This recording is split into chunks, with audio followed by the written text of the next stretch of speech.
Hey everyone, I'm rather incoherent, and I haven't done a spoiler review of the Hemlock Vale's new cards since the first roundup way back when this was first getting teased. Today, I'm going to go through all of the new cards that we've seen and cover my initial opinions on them. And additionally, I'm going to cover a couple of cards that either we've gotten more details about them, or my opinions have changed severely just with time. We have the full reveal for the new Guardian, Wilson Richards. Threes across the board is rough, but with +1 skill value during skill tests on tool assets, you are almost certainly always going to be testing Book or Fist using one of those tool assets, meaning this is more like a 3-4-4-3 stat line with very restrictive access to your assets. And I would say the access is actually genuinely restricted because while many Guardians, such as Sister Mary, can say it doesn't matter that I have bad Fist, or it doesn't matter that I have 4 Fist, it could be any number, because I'm going to get a Flamethrower, I'm going to commit a lot of icons on a Runic Axe. This is limited to 0 to 4, meaning you cannot get the fully equipped fighter Runic Axe, that's 10 pips, you cannot get a Flamethrower. You will be trying to use those tool assets on Wilson Richards, which will also help your economy a little bit, but honestly, it doesn't seem like the biggest deal to me. You will definitely be making, realistically, about 1 resource a turn for the first 2 or 3 turns, and then a meaningful amount of money over the rest of the game. It's like a free emergency cash, in my opinion. And that's not incredible, but it's good enough to be meaningful, and it gives us an above average stat line, provided we stick to the tools. As for swapping tools with his star effect, aside from cheating out a more expensive tool, and that doesn't seem like a thing that's really supported by the current card pool in any meaningful way, this seems largely irrelevant. If there are tools with charges on them getting printed with Wilson Richards, then this will start having a meaningful effect, but right now, this is pretty much an empty star. Because this is a +0, I'm at least expecting to see some sort of tool where refreshing it with this star is going to be a big deal. Actually, there is one that does come to mind immediately: Chainsaw. Chainsaw is a tool where refreshing it like this is actually a big deal, and I'm expecting to see at least one other card that falls in that category. I don't think his star is just like, and Chainsaw is better. That would be too specific, so I expect to see more support for this interaction. Now, coming over to his deck building, which I hinted at a while ago, he gets tools level 0 to 5, Guardian 0 to 4, neutral card 0 to 5, and he gets a 5 splash of improvised and or upgrade 0 to 1, which is probably a lot of interesting deck building. I'm not going to look too hard at anyone's deck building. I hate theory crafting decks for new investigators before their full support is shown, but this actually does strike me as pretty interesting tools. Sorry. I mean, you can see why that slip is happening. This strikes me as something that will have access to a lot of interesting cards and a wide toolkit to play with. I think that realistically, Wilson Richards probably doesn't have that many different builds, but he looks like a solid enough investigator. Depending on his support, he could be somewhere between good and really good. He doesn't strike me as bad in any way, nor does he strike me as exceptional. Coming down to his signature cards, Ad Hoc is a 2-cost event. You're going to attach it to a tool or weapon you control, and after you resolve that thing's ability, you're going to exhaust Ad Hoc, discard a tool or weapon from your hand, and trigger its ability immediately without actually paying the action cost of the card you discarded. That actually seems really cool to me. Initially, my thought with this is, oh, it gives you a way to get value out of your second chainsaw for burst damage, a way to get value out of your sledgehammer. Because of his star, maybe that's not as true as it otherwise would be, but this does strike me as a way for a fighter to get meaningful burst damage, and that's a really good thing for a signature event for a fighter. It also allows you to get a lot of value out of cards that are generally really subpar. Lantern is not usually a card I'm thrilled to discard for damage, but if I'm just doing it for free, that's pretty good. Shovel is not a card I ever want to play because 2 actions for 1 guaranteed clue is not a good rate, but if it's just happening for free, suddenly it's a fine backup weapon. I think Ad Hoc's actually really solid, and worst case scenario, it is Unexpected Courage. As for his weakness, Hasty Repairs goes into your threat area, and when you trigger abilities on assets you control, your base skill value becomes 0. Double action to discard. This is scary as shit. Like, it is just a double action tax, don't get me wrong, that's always a slightly above average weakness. It's not scary enough, like the absolute cost of fixing it. What's scary here is that as a Guardian, he's likely going to be your main fighter with a chainsaw or something. So a main fighter who can be in a situation where he's fighting the boss, draws an enemy, and Hasty Repairs it at once, this is just a situation that can become a failure point that other fighters don't have. It's very scary to have on your main fighter, and this might actually end up being the reason that Wilson Richards becomes more of a flex character, is because having something like this as a thing that you have to be terrified of on your main fighter is not great. Whereas if a flex fighter can't fight for a turn, they're the flex. It's fine. You expect that to happen sometimes. It's not the worst weakness, but I do think it is probably in the harsher half. Not by much though, it's pretty middle of the road.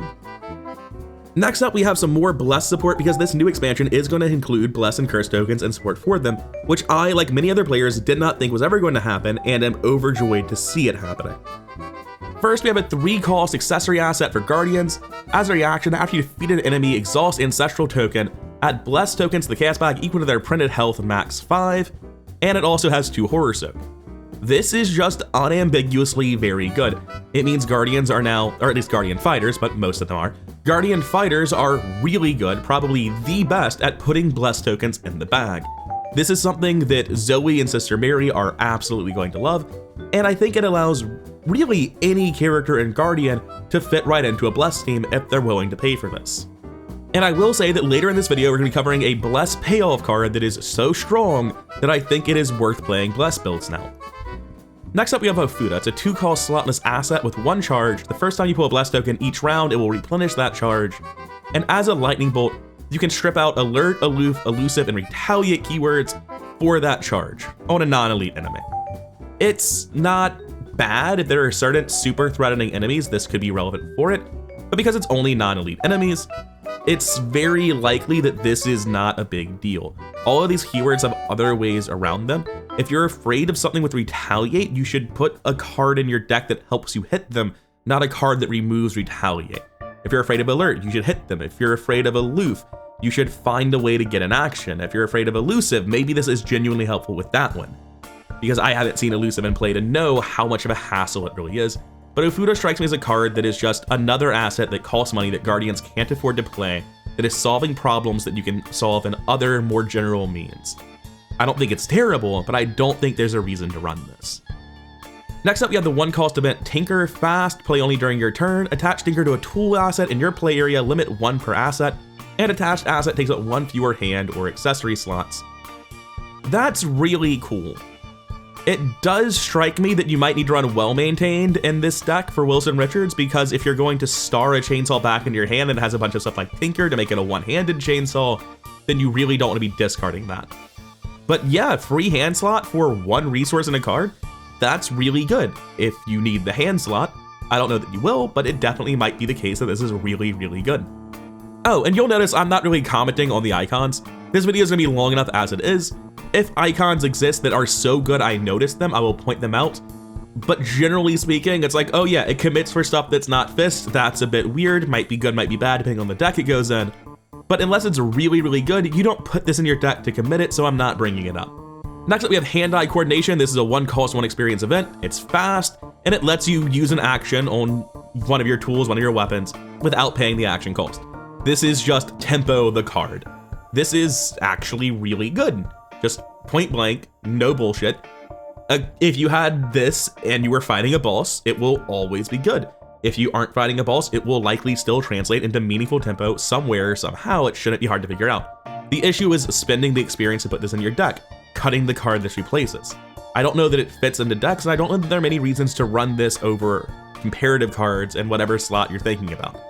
However, I will never say this is a bad card. I just don't necessarily know why I would run it, unless I was like fighting really, really dangerous enemies, but even then, I'd be more inclined to do things like upgrade Overpower than include this. Next up, we have Purified. Max 1 committed per test, no icons. You may commit it to any test, and if it's successful, for every point you succeed by to a maximum of 5, add 1 Bless token or remove 1 Curse token from the bag. I just feel like there are better ways to put Bless tokens in the bag than this, and I feel like removing Curse tokens is not a good thing for a card to do, because generally speaking, Curse tokens aren't the biggest deal in the world. You don't need to worry about them too much, and if there are a shitload of Curse tokens, then this is not a reliable, great way to get rid of them, and you probably want someone to find something that actually pays them off rather than doing this and hoping you get rid of some of them. I just don't look at Purified and see any reason that... This is the reason Bless originally didn't work, cards like this. I look at Purified and I'm like, oh yeah, I can jump through some hoops with some Blesses in the bag. It's a shame they don't really do much. Like, Purified is an inefficient way to try to turn the archetype online. For the archetype to be good, you have to do better than this, and this is not nearly enough. Hold Up is a card I really like, but it's probably also a card that's pretty bad. It's a 1-cost event and a parley action for our new rogue, but I don't think they'll see a ton of use out of it, because you choose an enemy at your location, an item asset in your hand, and you perform a fight action against that enemy. If you succeed, instead of dealing damage, you play the chosen asset, reducing its cost by each point you succeed by. So it's really important here that this parlay performs a fight action, so the new rogue does not get the benefit of fine clothes here. It does nothing, which makes sense. You're mugging a guy, your suit's not impressing anyone. But this is really just a way for a fighter to try to get some free money on something that probably isn't their weapon. I'm not saying you want a weapon so that you can get better numbers here. I'm saying that if you're not playing your weapon so that you can make money with hold up, then you are really putting shit on the line, right? Like if somebody draws an enemy and you need to play hold up and you need to pass to engage that enemy, that is not good. Also, if you succeed instead, if you fail and you are punching over with hold up, you do accidentally mug your friend and punch them in the face. That's very funny to me. But when I look at this card, I see for any normal fighter, this is just not the order you want to play your weapons in, so you're really using this for something else.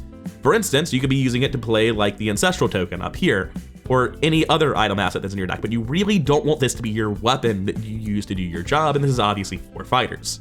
Since it's an economy card that you do not want to use for the main thing your economy is meant to pay for, that puts it in a bit of an awkward spot in terms of actually fitting into the deck with all the other cards you need.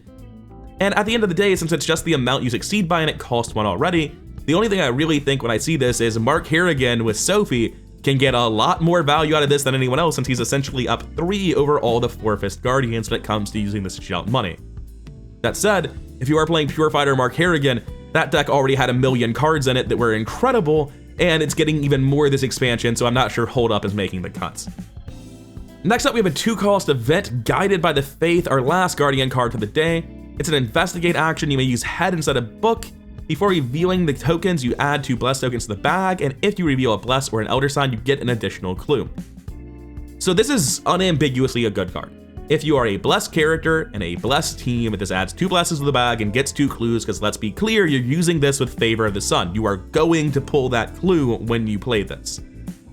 The only way that wouldn't be the case is if you desperately needed to put the blesses in the bag, in which case that means the card is actually more valuable because it is, say, letting you charge up a Nephthys to nuke somebody. This card is very, very good when it's being used like that. The issue is who is using it. Because most of the people in Guardian are not investigating, they are not getting clues, and their head is not so impressive they can reliably just take a test and pass. Most people in Guardian don't have access to Ancient Covenant, it's just Tommy Muldoon actually. So when you look at the people who can use this, it's mostly people with access to Spirit, people with access to Blessed, people with access to Blue Splash. It is not really a Guardian card, but it is a very good card for anyone who can actually justify putting this in their deck. Moving on to Seekers, we're going over Kate Winthrop briefly because I did talk about her in the first spoiler review. I mentioned when I first saw her there might be more of these Aetheric Currents to cover the other skills. It's possible we could see one for head or one that just straight uses book to do a thing. But we haven't seen any of that, and I think I might have been wrong about that theory. However, we do have her card back now, which is really, really important, knowing what cards someone can actually use. Before we got this, I said I wasn't sure if this 4-foot and the over-succeed stuff we were seeing indicated she was our partial rogue, or if she would be something else, and it turns out she is something else. She is Science 0 to 4, Insight 0 to 1, Neutral Card 0 to 5. That sure does sound like Seeker 0 to 5 with like some mild extra steps. Don't get me wrong, Insight 0 to 1 is actually pretty good. At a bare minimum, it means you get at a Crossroads, which is a very, very good card. But it's not looking like particularly incredible stuff to me. It seems to me like it's not Ursula tier, but it's close. I don't think you're getting a whole lot out of Kate's card building. This doesn't feel like a restriction because she still has full Seeker 0 to 5, but it's a pretty mid card set if you ask me. Getting through some old Seeker cards we've already seen, the first new one is Control Variable. It's a 1-cost fast event. You play it whenever anyone at your location reveals a curse token, and you just get a clue immediately. This is working a hunch for 1 less, but you have to have someone pull a curse first, and that is probably just better working a hunch because you're obviously running deep knowledge, your friends are usually adding curses to the bag. But working a hunch wasn't getting played, and making it 1 cheaper doesn't really entirely fix the problem either. It's not a bad card at all. Any card that says fast, get a clue is a good card, but in Seeker, I don't think this is anywhere near making the cut, even in a cursed deck. Because in a cursed deck, you have all the curse cards and all the insane Seeker cards, and this just is nowhere near making the cut if you also need curse stuff. Hilariously, being a curse deck makes it harder to fit control variable. Next up we have Fine Tuning. It's a 2-cost 1 experience event. You attach it to a tool or science asset you control, limit 1 per asset. This isn't just for Kate, it also falls into Wilson Richards deck building, and it allows you to, when you exhaust the attached asset, exhaust Fine Tuning instead and re-ready the attached asset. That's obviously really good if the asset's doing something worth readying, but off the top of my head, I cannot think of anything in the current card pool where this is particularly nuts, especially for the tool half of it. For science, I can think of a couple of assets, but none of them strike me as the sort of thing where I'm desperately trying to ready them for more value, especially at the cost of Seeker experience and card slots. This is more likely, in my opinion, to see it work with Wilson Richards on some of his stuff. Like, if you're a Seeker, you got better shit to do, but if you have access to Seeker cards, it's probably the best shit you can do no matter which Seeker card it is. That's sort of what I'm getting at. Next up, we have a pair of new cards, and Prismatic Spectacles is one of the cards I'm most hyped for. I don't know that it's actually particularly crazy. It might be. It's a 2-cost, 2 experience card. And I need to say this joke right now. If this were a rogue card, it would cost 4 resources and it would be exceptional. It just would be. And I'm mad that it isn't, because I'm so used to getting rogue cards that look exactly like this and are mysteriously exceptional cards that just cost more than they're worth. Anyways, it is an accessory slot asset. It has an action to investigate by adding a curse token to the bag. And when you do that, you get +2 skill for this investigation. So essentially the curse token is a wash, but it's better than that because you know you're getting this +2 skill. The curse token can come on an easier test, and it's even better than this. If a curse token is revealed during this investigation, you may exhaust Prismatic Spectacles to discover 1 additional clue at your location. So now if you have like Favor of the Moon or any other way of predicting a curse token is going to come, for instance, being Trish and having filled the bag with curse tokens, so it's just going to happen, you can just use these and get a lot of extra clues. This seems unironically really, really good to me. Is it good enough to make Curse Seeker better than normal Seeker? Almost certainly not. But this is, in its own way, recursive deduction. And no matter what additional steps you have to go through, that's a really good place to live. As with many good Seeker cards, I don't know that this will be a staple at all, but it will definitely see play in any Curse Seeker builds because it is easily the strongest curse payoff that I have seen so far. Next up, we have a 1-cost event, Transmogrify, Gambit, and Science. It's an evade action. You may you may use book instead of foot. You printed this with the investigator who has the same number for both. Like, I know you're running Milan, so it's not really the same number, but come on. Anyways, if you succeed, you attach it to a non-elite enemy, and the attached enemy gains massive, cannot move in reaction. After you evade this enemy, discover 1 clue at its location, limit once per round. Now, don't get me wrong, there's gonna be a way that this does something, and it's really funny. You just like get a rat fucking bloated, you feed him the cheese, he leads you to the clues, he doesn't do anything. I don't understand what this card is thematically representing, but when I look at it from a min-max point of view and try to figure out what this actually means. Oh wait, no, this is better than it looks. This is better than it looks. Because this enemy's reaction will be able to be used immediately. This is a 1-cost event that evades with book against a non-elite enemy and gains a clue if you succeed, because you can immediately use this reaction after you do this. So that's just immediately good. Anyone who can use this, like I'm not saying you should be dodging as the clue finder, but like theoretically, if you're in a campaign where dodging is important or enemies are super scary, then this is a good way of dealing with them for a turn, and it helps you maintain tempo. You're spending 1 resource to essentially not lose a clue by giving up the investigate and dodging them, and then potentially in the future this does more. I don't know how often this could ever be important or good, but it's very funny, and because you can immediately use this reaction, surprisingly not bad. I don't think this will make one of Fenn's slots, but Fenn would love this card. Like, he only gets 5 card slots from Seeker and Survivor, and they've got like, you know, crazy shit. Off the top of my head, Track Shoes and Deep Knowledge are already taking up 3 of those 5 in pretty much every Fenn deck.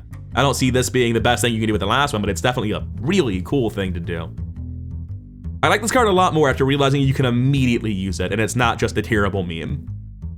Next up, we have the Rogue, who I talked about previously, but I do want to cover her a little bit more because I've kind of grown on her a lot. I don't know if I was super fond of her, if I thought she'd be like mid or her card support would matter a ton the first time I saw her. For a Rogue, she has really good stats. Now, that's partly because they gave her 13 stat points and then wasted one of them on Fist to create a realistically pretty normal good stat line. But 3-4, 2-4 is very, very good. That's one of the more optimal stat lines in the game.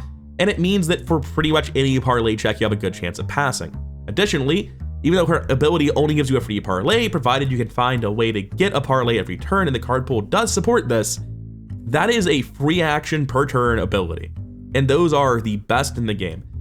A huge part of why Finn is so much better than Winifred is because of his ability to get a free dodge every turn. Just any sort of free action that does anything every turn is massively valuable, so between this stat line and this ability, I expect Alessandra to be very, very good. And I don't know if I said this the first time, she gets 3 copies of Beguile in her deck, and while this is just a way to spend 2 resources and now you can investigate with a parlay action, that means you found a way to translate this generic parlay action into investigating as a free action. That's actually pretty damn good, and it can do other stuff too. Sure, it's not elite only, but being able to move around an enemy or just do basic investigates is very valuable. Also, basic investigates from range or evading from range. I don't see that one coming up very often at all. However, evading a different enemy that you aren't engaged with at a different location is something no other character can do, short of some event shenanigans on Luke that doesn't immediately come to mind. So this is actually a really strong and powerful card that doesn't immediately strike me as being great, but I think it probably is. Coming down into a bunch of the new parlays that have been revealed, we have a 2-cost asset called Blackmail File. It is a slotless asset. It's the dreaded words. As an action, you choose a non-elite enemy at your location, and then you parlay, you test head X, where X is that enemy's printed health value. If you succeed, that enemy disengages from each investigator and gains aloof until the end of the round. Having played Parallel Ashcan Pete lately, just play Parallel Ashcan Pete. If this is what you want to do with your actions, with your parlay as Alessandra, then Alessandra is going to perform terribly. This is not a very high impact thing. This is not an efficient use of 2 resources. This is a 2-cost super evade, and like other rogues just evade them without playing the card and don't need to do a parlay test. I know it is a head-based parlay test instead of an actual evasion attempt, and that goes against their health value instead of their foot, and that bypasses some things. I know you can do evasion over with this. You don't have to engage the enemy. There's a lot of niche stuff about this where it's better than just evade with head, but God, do I not like this card. The cards in your deck should be worth a lot, and this just seems like it's an okay way to spend the resources if it's in your hand, but it could have been something else. It could have been Quick Thinking. It could have been Faustian Bargain. It could have been Leo DeLuca. I know I'm naming some of the best cards in Rogue, but even when you get down to the 30th card in your deck, you could still be saying, it could be Nimble. It could be fucking anything other than this, and it would probably be better. That's not true. There are a lot of bad cards in Rogue, and this is fine, but you shouldn't run it. Next up, we have False Surrender, a 1-cost event. It's a tactic and a trick. Eat your heart out, Mark Harrigan. You choose an enemy at your location and play a weapon asset from your hand, reducing its cost by 1. You may then take a fight action with that weapon against the chosen enemy, using foot instead of the skill indicated. Until that last part, it was unironically just a better version of Hold Up by Mark Harrigan. This is a for Mark Harrigan rather. This is a parlay to play a weapon. That's all it is. It is a effectively 0-cost play a weapon event, so that you can be late a turn playing your weapon.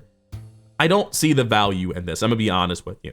Maybe there are some Lupara-esque weapons I'm not thinking of that have on-play bonuses, but this does not seem in any way impressive to me.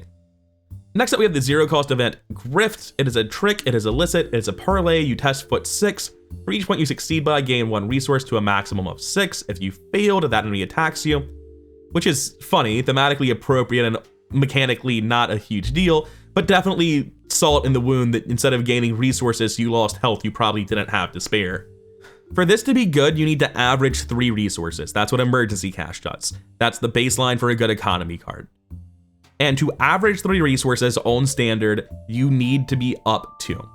This means you need to have 5 foot when you test this. And the way that Find Clothes work is not a +2 to the skill, but a -2 to the difficulty of the test, meaning that baseline Alejandra is only testing, I think, 4 to 0. And let me tell you, I wasn't really planning on putting a bunch of foot pumps into that parlay deck for the clue finder. So I'm not thrilled about Grift. There are worse economy cards in the game, and that's the best I can say for it.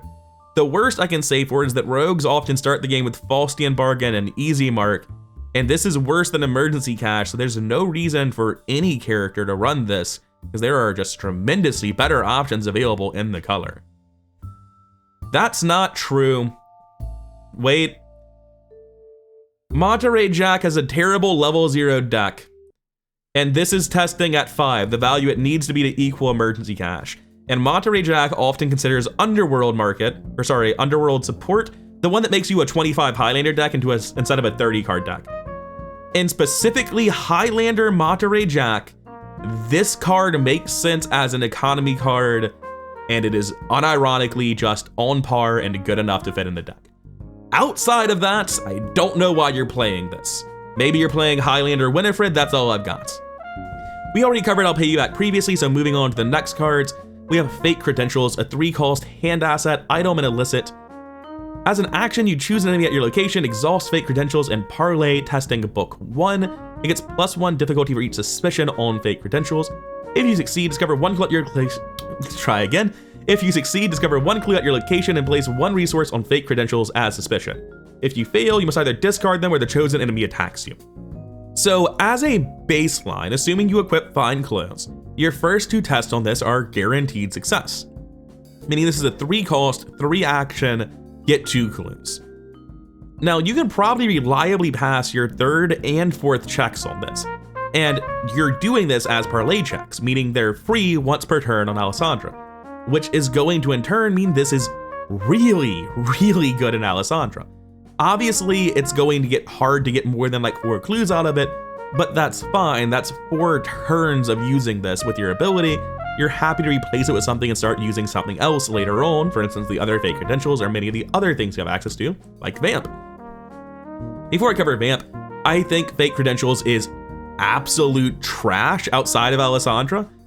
Like, if you're able to take the book test like this, then what does this do? It bypasses Shroud. Because you're already testing book to investigate, right? So it bypasses Shroud at first before getting worse. Like, this is not worth investing in over just like playing a lockpicks or something, unless you're Alessandra. I just don't understand why anyone else would run this. But for her, it's very good. Anyway, getting back to Vamp, it's a 1-cost event and a trick, meaning you can run it in Rita, which I don't think you'll be doing. Parlay, choose an enemy at your location, test any skill 3, also known as 1 thanks to our boy Find Clues.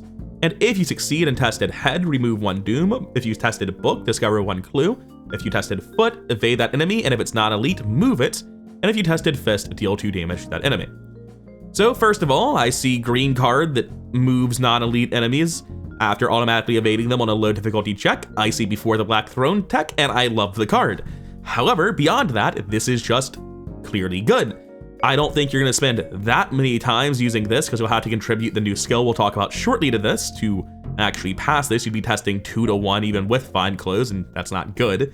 But for the other ones, this is a 4 to 1 for an automatic evade, a 4 to 1 to discover a clue, or a 3 to 1 to remove a Doom. Those are all really, really good, and those are the baseline values with Find Clues. Vamp is incredibly strong in Alessandra, and again, and anyone else, this shouldn't be in your deck. Just like if you're using it to remove Doom, that's a weird thing to dedicate a whole card slot to in green. If you're using it to get a clue, there are just other cards that do this more generally, don't require an enemy at your location. Like, this is clearly Alessandra cards, and that's a lot of the rogue cards coming out this expansion. And while I like that, because I like Alessandra's design and I'm hyped to see card support for new investigators, it makes me a little bit sad for all of the old rogues. Not Tony and Trish, they can get bent. But everyone else just like sees all these new weird parlay cards and they're like, all right, I guess I got my bonus and Scarlet Keys and I'm not allowed to have anything for an expansion. Which is a bit sad because like, yeah, Dirty Fighting Underworld Market's good, but it's not Rudic Axe good. Like we could have used some more support for our rogues. But oh well, Alessandra is looking really strong with all this support. Moving on. In between recording this video and editing it, another pair of cards got revealed for rogues, and I already thought Alessandra was going to be nuts because she has a really good stat line, an ability that is an action a turn if you can enable it, and she seemed to have the support to reliably enable it and be a very powerful clover. With the addition of Snitch, I think she goes from probably an A or A+ character to definitely an A+ character. This is a 1-cost, 2 experience event. It's fast and in favor and a trick, although I don't know that that really affects anyone too much.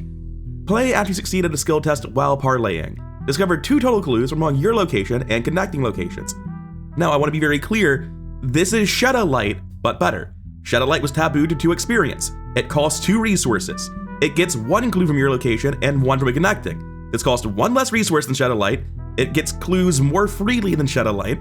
It does not require you to have an investigate check to do just a parlay, which you should be able to do more generally. And succeeding at a parlay, is something you should do basically every turn all the time as Alessandra. This is better Shadow Light, but only for 1 character in the game. So I think this is nuts for Alessandra, and like most of the other cards where I say that, probably mediocre to bad for everyone else. But this is a really strong effect. Like, if you're going into a scenario where you know parlay is important, and it's towards the end of a campaign as Rogue, maybe Snitch is the right thing to do. I don't think it will be, but this is just an insane card in Alessandra. Stir the Pot is nuts if you know it's going to be insane in a given campaign, but it's costed so aggressively that it might not even matter. It's a 3-cost event, 5 experience, trick and a gambit, parlay, choose an enemy at your location and test book X, where X is the chosen enemy's combined damage and horror values. If you succeed, deal X damage to each enemy at your location. After this effect resolves, we disengage from each enemy and move to a connecting location. This last bit's really a bit of a ribbon feature, it's not a big deal. The huge thing this does is, let's say there's a boss at your location, where they have 3 horror and 3 meat, and there are other enemies at that location. You test 6, but you're wearing fine clothes, so really it's a 4-book test. Coming down to neutral skills, we see well-dressed as promise of power on a parlay, so we know this is a test this character should be able to succeed with relative ease since it was baseline 0, and it's not hard to get up 4. You have other skills you can contribute probably, you have teammates, so this is a test that shouldn't be that hard to pass really. If you are investing 5 experience into Stir the Pot, I believe this should, even against boss enemies where you're testing against 6, realistically be an auto-fail or bust sort of scenario. And what does the test do? 6 damage to everything at that location, not investigators, it's not super dynamite, it doesn't have friendly fire. So this would kill essentially every non-boss enemy at the game with a boss at that location and deal massive damage to the boss. This is a really powerful event. But Alessandra seems very aggressively locked into the clue finder role, and at 5 experience in a 3-cost event, that is a huge ask for a Kluver to put that in their deck. And in most scenarios, this is not going to be that crazy. In most scenarios, it'll be like Storm of Spirits, but a lot better. It'll be Storm of Spirits that's going to be easier to hit. It's going to be Storm of Spirits that doesn't have any friendly fire under any circumstances. It's going to... yeah, that's pretty much it. It's basically Storm of Spirits in most scenarios. If you know you're up against the big boss, if you're going to a final scenario of a game, and like, if you're going up to Depths of Yah, for instance, and you're really worried about Yig, this isn't terrible. I don't know the specific rules on this. If you deal X damage to each enemy at your location, I believe you determine the order it's done in. So specifically against Yig, you could kill all the lesser snakes, making Yig vulnerable, and then hit Yig with it. So that would also be really cool. And then going into the final scenarios of Forgotten Age, there are plenty of other enemies for Stir the Pot. So like, I can see campaigns where you can justify getting this, but it has to be like once you're done doing the other shit. Because I don't see how Fighter Alessandra would work. I could be wrong about that, but to me, Stir the Pot feels like a card that is... I think it's worth costing 5 experience, but maybe not 3 resources. That's sort of how I am about it. Like, if it wasn't prohibitively expensive, even once you buy it, I'd feel better about it. And I know 3 doesn't sound prohibitively expensive, but in any rogue that's not going big money, it is, and if you're going big money, you don't have 5 experience, don't lie to me. If you're going big money, you're already buying the Black Fan, it's such a hassle. But I do think this is a really strong card, and I like that it's in the game, even if I don't think it's super powerful. To be honest, I prefer cards that are so niche and make you think, should I be considering this? I love using Adaptable to get small favor for Before the Black Throne, and I think this card sort of falls in that area. Viable and good, but not really universal at all. Anyways, back to Past Me for the rest of the video. Coming over to Mystics, before we just knew Kohaku's stat line, now we know as a reaction at the start of your turn, you either add a Bless or a Curse to the bag, whichever there are fewer of, or you can remove 2 of both. This is not quite better Sister Mary, but it feels really good. This is the sort of shit that should have been printed alongside the original Blur stuff, and instead we got Dexter Drake, who is wholly unrelated. This is a really cool way to push Paradoxical, and of course his star is very, very good. It adds 1 of both to the bag, and if you're playing this guy, you definitely want that. Because coming over to his deck building, he is full Paradox, Blessed 0 to 5, Curse 0 to 5, complete access. He also gets occult cards level 0, so throw an occult lexicon in there, call yourself a flex character, and call it a day, I guess. And he gets mystic 0 to 3. That does mean that his mystic cards, his actual spells that his deck would normally rely on, are not going to get to their maximum level outside of Eye of Chaos and the other curse variants. However, as a 4-head mystic, he wasn't thrilled to be playing that game anyway, and whether or not this guy's good really depends on what the best deck you can make with him is. I'm inclined to believe he's going to be awesome because this is a really strong deck building set. If he's not awesome, I'm going to be really sad. I don't think he'll be A tier. I mean, like, he's not going to be the very top of the top, but I think he's definitely going to be good with a card pool like this, and he might be well and truly busted depending on just how much support we see for the Blurse archetype, Paradox in particular. Coming down to his signature cards, just like Father Mateo, we have a hand asset book, 2 cost, reaction when a chaos token would be revealed at your location, exhaust it, search the cast bag for a curse or bless token, whichever there are more of in the case of a tie you choose, and resolve it instead. So this is one of those things where I'm glad I play almost entirely digitally these days, because this just sounds like a hassle to track in real life. Like, I'd have to stack the tokens up side by side so I can easily tell at a glance. However, this is a really, really good ability. For Paradoxical, this makes it incredibly easy to trigger your Paradox. It's also just easy to trigger any of the cards that work for either of the archetypes with this. This seems unironically very, very good, if the support is there. And surely with our second Blurse expansion, the support will be there, but we haven't really seen that many of the Blurse cards just yet. Come over to Weeping Yuri. It's a 2/2/2 monster geist, aloof, elusive hunter. Elusive's the new keyword. I forget the specifics of it exactly for obvious reasons. It is roughly when you deal damage to them, they move in the direction furthest from the most investigators. The point is that he's going to run after you like the whippoorwills and not actually engage, and if you try to kill him and fail, he's gonna book it.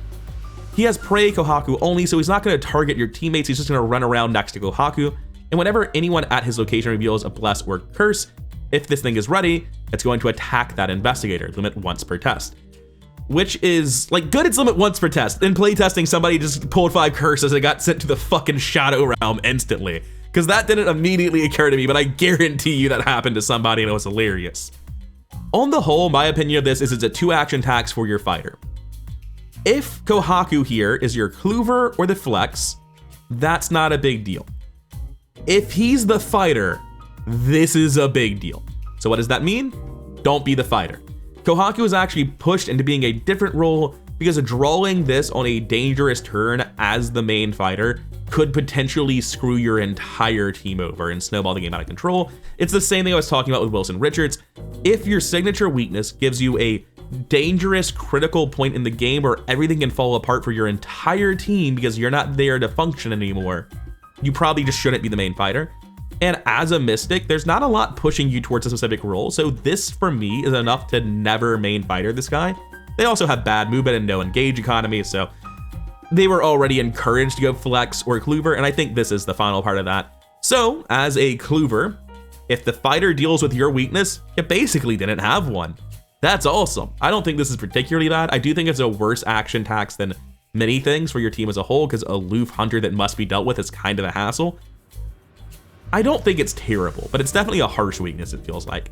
I'll need to get elusive down and see it in play, but this doesn't feel terrible. Just 2 fists, 2 health. This is not hard to actually kill. Next up, we have a 1-cost arcane asset with 6 offerings. As an action, you spend any number of offerings to parlay. Turns out it's an Alessandra card.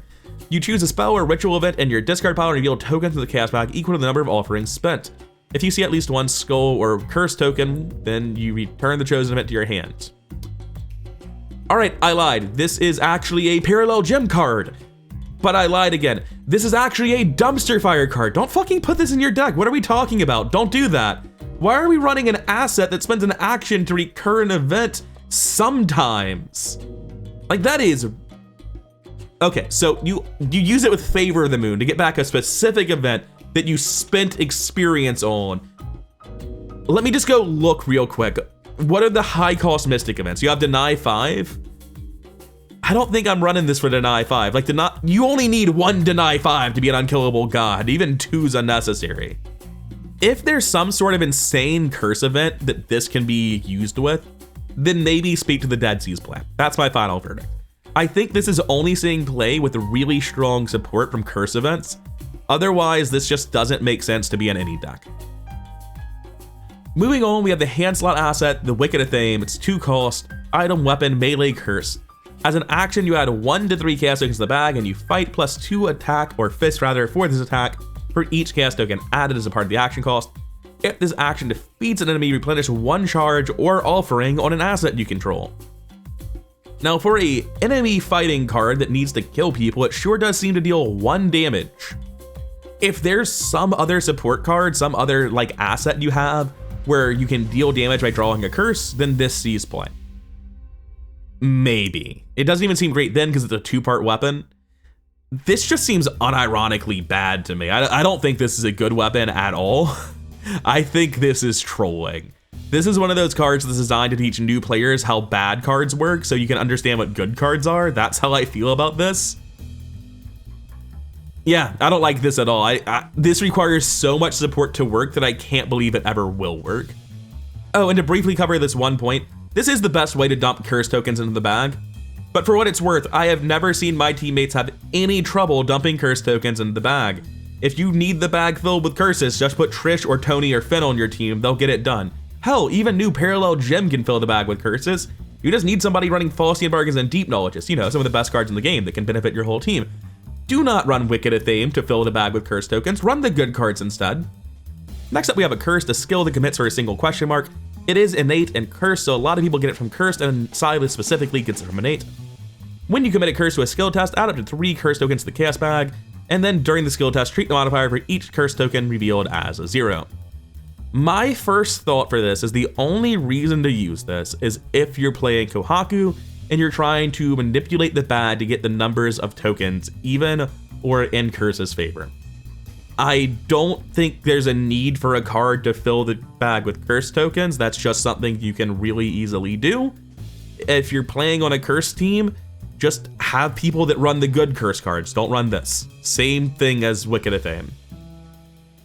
After this, we have Drain Essence, a 2-cost event and spell. It's a parlay. Does this look like we're parlaying? I guess the parlay came before this, when she convinced them that they were going to sleep together and not suck his soul out of his eyes. Fair enough.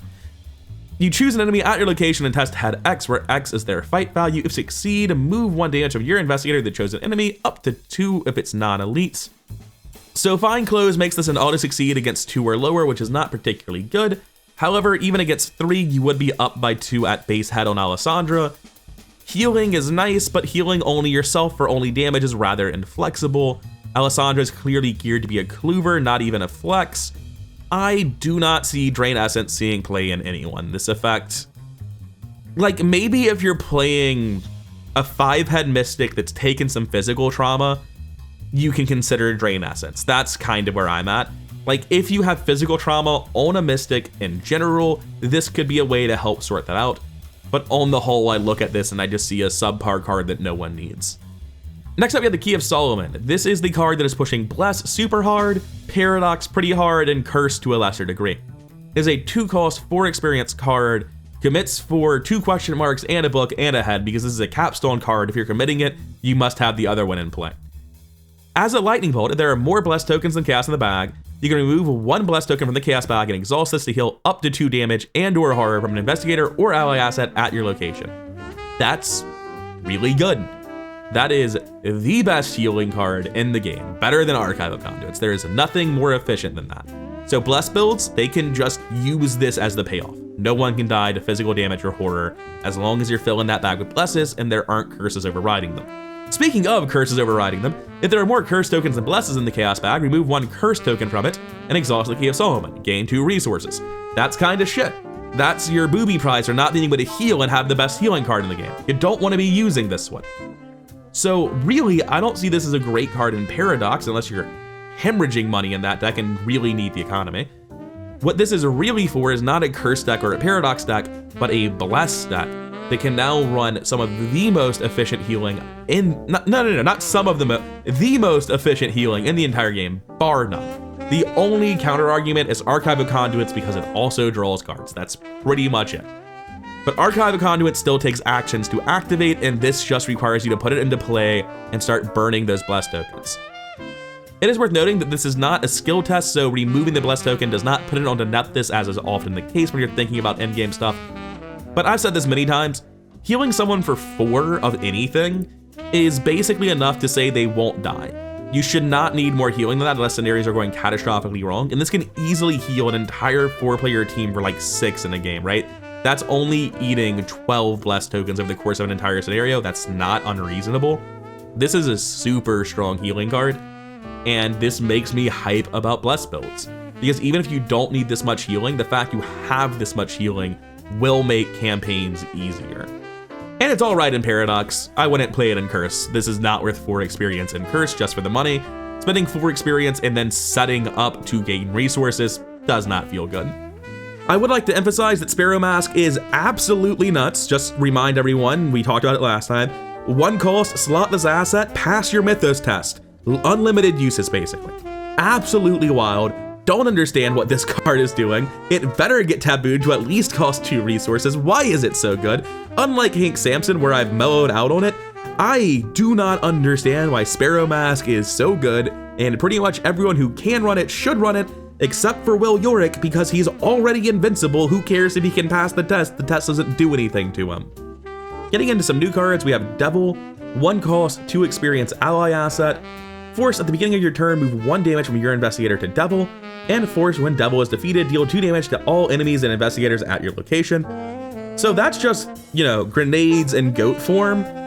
And in Will Yorick specifically, who is unkillable and can keep resurrecting the goat, that seems nuts. That seems really good. I'm looking forward to seeing Devil get played alongside Will Yorick. I think you would end the thick of it physical damage just to make sure Devil dies faster, not that you really need to. I don't know that Devil's even like the optimal ally in Will Yorick because he has access to guard dogs and guard dog level 2s and beat cops. And if he wants to help his team, he can run Tetsuo Mores, although I don't think there's any reason to do that. Just be invincible yourself and let them fend for themselves. This is just a really cool card. I don't know who it'll be best in, probably will, but it could be best in other people because this is a form of damage compression. The issue is just that it's a forced form that you can't control super precisely. Still a really cool and interesting card, and I hope it's good enough to see play in a lot of different decks. Hatchet makes me angry. It's a 2 cost, 1 experience, hand slot asset, item tool, weapon ranged. Action, fight, add foot to your skill value. This attack deals +1 damage. It's so good. It's so good. But the card just didn't stop talking and it ruined everything. It put its foot in its mouth so damn hard. If this attack defeats an enemy, discard Hatchet. Otherwise, lose control of Hatchet and attach it to the attacked enemy. Attached enemy gains reaction. When attacked enemy is defeated, take control of Hatchet. Any investigator at Hatchet's location may trigger this ability. So, unfortunately, this is super awkward. There is a thing you can do where like you have a one-handed asset with Tinker and 2 other hatchets on Richards, and like you throw a hatchet at a guy with 5 health, then you throw the other hatchet at the guy with 5 health, then you hit him with your weapon and you get your hatchets back, and that's like the dream. That's where Hatchet's going nuts. But in most circumstances, Hatchet's just a weapon that you cannot use to kill a 2 health enemy, because if you do, it'll screw you over. Additionally, you lose control of the Hatchet even if you miss, which again can screw you over if you get bad tokens. It's just unreliable. This is just the exact sort of shit that we keep seeing that results in you running Meat Cleaver in Scenario 7 because there's just not enough reason to upgrade into something else because it always has these bullshit caveats in Survivor that make the card bad. And yeah, that's my opinion on Hatchet. I don't see a reason to play this. If you're using this, it implies you have another weapon that you're finishing enemies off with, in which case, that other weapon sure seems like the better card, and you should run more stuff like that and less stuff like this. You should run more cards like at a Crossroads that find the other card and less stuff like this. I feel nothing good about Hatchet.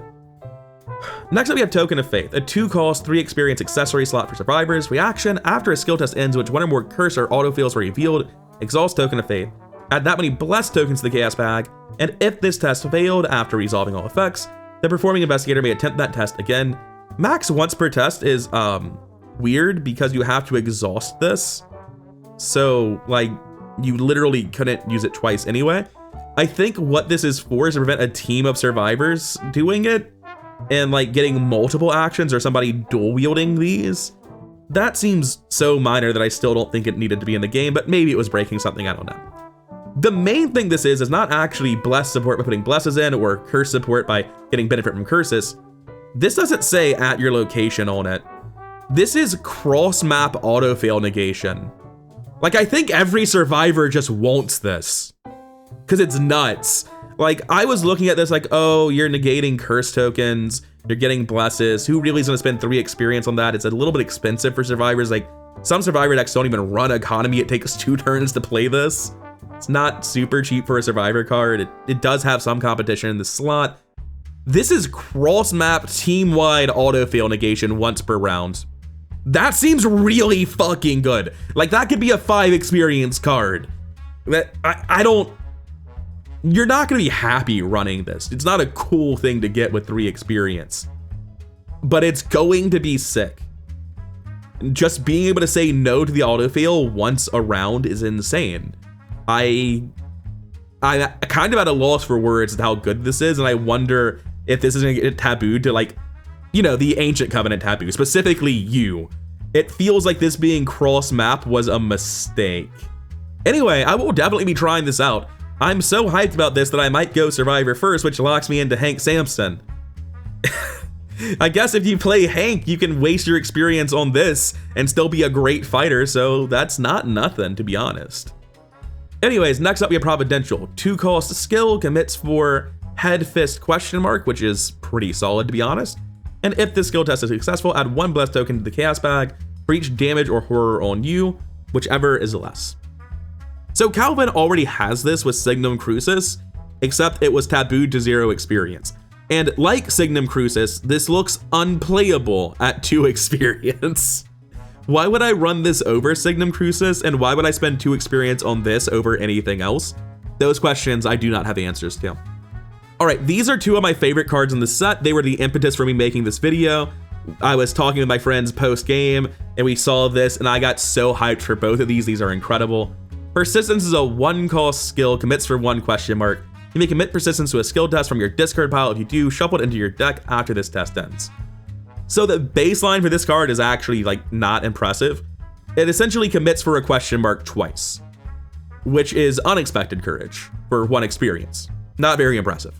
However, there are enough things that different survivors do that make persistence really, really good that I'm actually thrilled about it.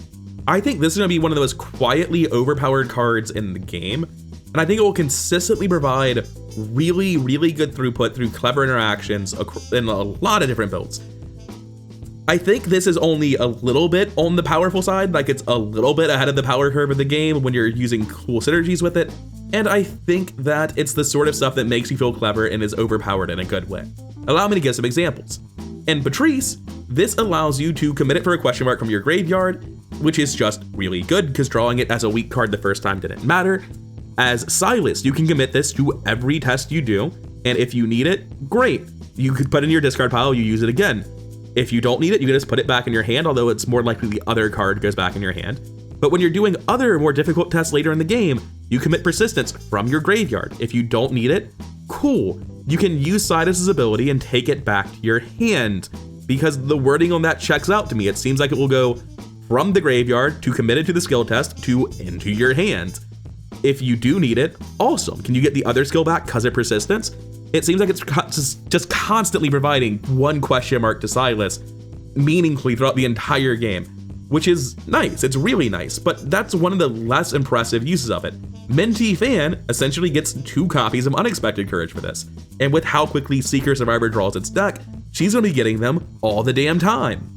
I think there are a lot of different ways, and I think what I've covered just now is probably only the tip of the iceberg, to using persistence in clever ways that just effectively increases all your skills by 1 all the time.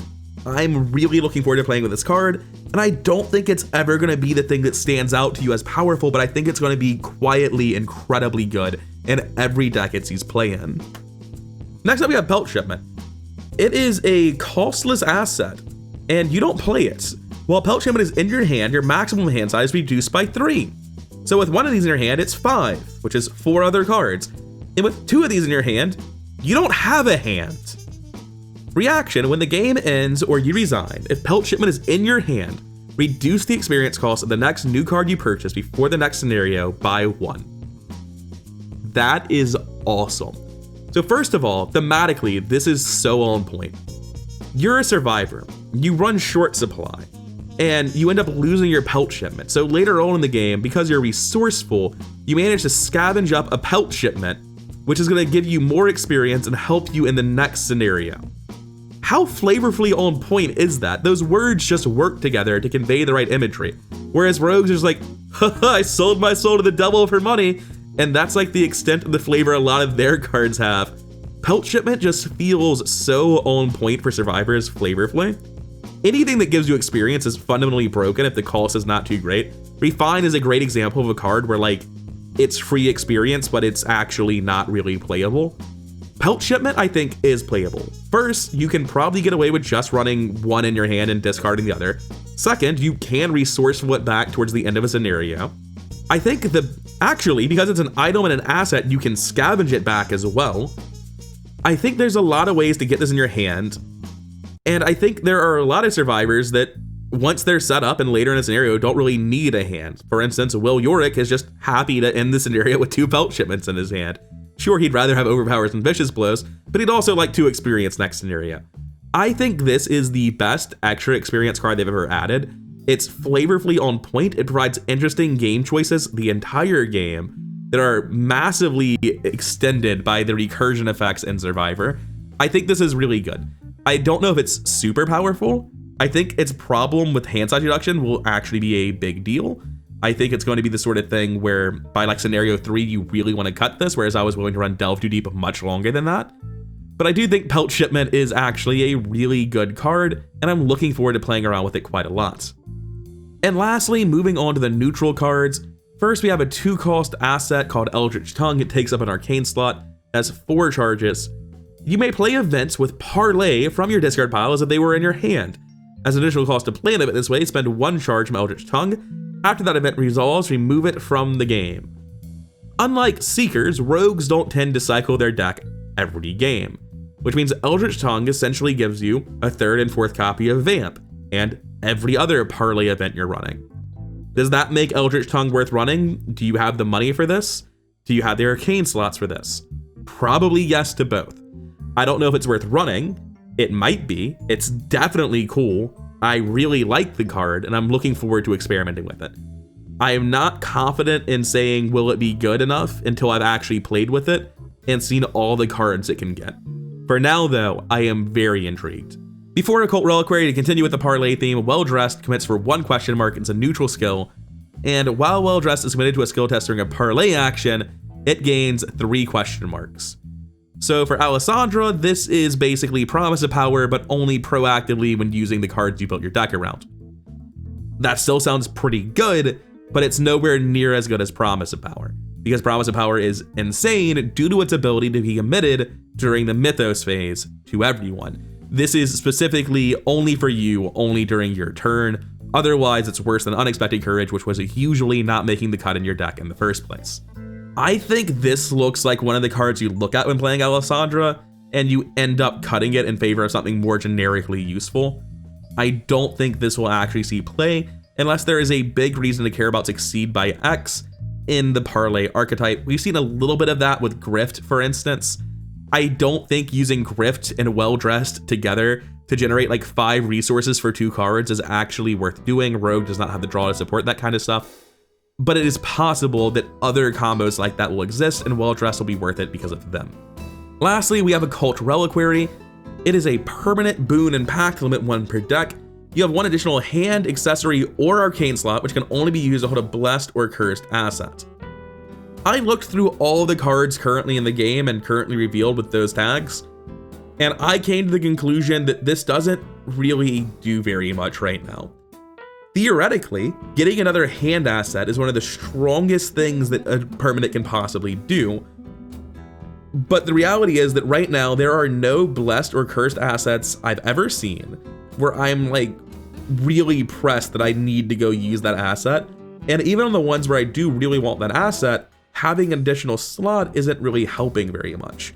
The closest to being good Occult Reliquaries come is the ability to, for instance, hold the Hungering Blade with a flamethrower at the same time, but you can do that for less experience and easier just by running Brand of Cthugga, right? I haven't so far found a use for this, but I love that this card exists, and I expect that by the time the expansion comes out, we will see a card that makes a clear case for this being great. For now though, I'm not quite sure what this card is for, and I'm done with all of the new first impressions. I'd like to give a huge shout out to wk.com/Ancient Evils, because that is making it tremendously easier to keep track of all these new updates. I should have done that at the start of the video and just forgot. I will leave a link to the visual spoiler that they continually update that I was using throughout this video down in the description below. And additionally, thank you for watching. Thank you for listening to me ramble about all these new cards, and if you think I've missed anything, feel free to give me a heads up. I'm interested in hearing any new opinions on any of this. And I'm obviously not set in stone. First impressions in card games are always really difficult. You will invariably get something comically wrong every time. But regardless, for now, I'm done. Thank you for watching. I hope you enjoyed it. Thank you to my Patreon supporters, Evan and Jeffrey Bam, and I'll see you in the next one.